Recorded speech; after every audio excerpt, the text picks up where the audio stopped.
My seun, onderhou my woorde en bewaar my gebooie by jou. Onderhou my gebooie, dan sal jy lewe, en my onderwysing soos jou oogappel. Bind hulle aan jou vingers, skryf hulle op die tafel van jou hart.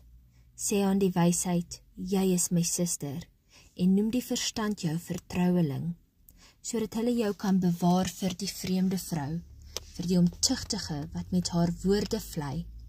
Want ek het deur die venster van my huis, deur my tralievenster uitgekyk, en ek het onder die eenvoudiges gesien, onder die jong mense, 'n verstandelose jong man opgemerk, wat op die straat verbygaan naby haar hoek, en in die rigting van haar huis stap, in die skemer, in die aand van die dag, in die middel van die nag, en die donker.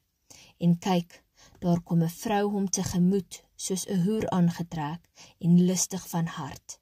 Sy is onrustig en losbandig, haar voete kan nie in haar huis bly nie, nou buitekant, dan weer op die pleine, en sy staan by elke hoek en loer.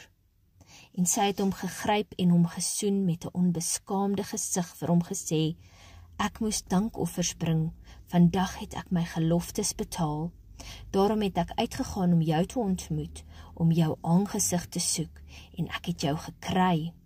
En ek het my bed met dekens opgemaak, met bondspreie van Egiptiese linne, en ek het my bed besprinkel met mirre, aloe en kaneel. Kom, laat ons dronk word van liefde tot die môre toe, laat ons mekaar vrolik maak in welluste. Want die man is nie tuis nie, hy het ver weg op reis gegaan, die geldbeurs het hy met hom saamgeneem, teen die dag van volmaan sal hy eers tuis kom. Sy het hom verlei deur haar baie mooi praatjies, deur die gladheid van haar lippe het sy hom verlok. Hy loop skielik agter haar aan, soos 'n bees wat na die slagbal gaan, en soos voetboeie wat dien tot tugtiging van die sot, totdat die pyl sy lewer spits, soos 'n voël haastig na die vangnet vlieg, sonder om te weet dat dit ten koste van sy lewe is.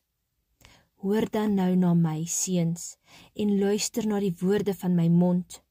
Laat jou hart nie afwyk na haar weë nie, dwaal nie rond op haar paaie nie, want baie is die gesneuweldes wat sy laat val het, en talryk almal wat deur haar vermoor is. Haar huis is die weë na die doderyk, wat afdwaal na die kamers van die dood.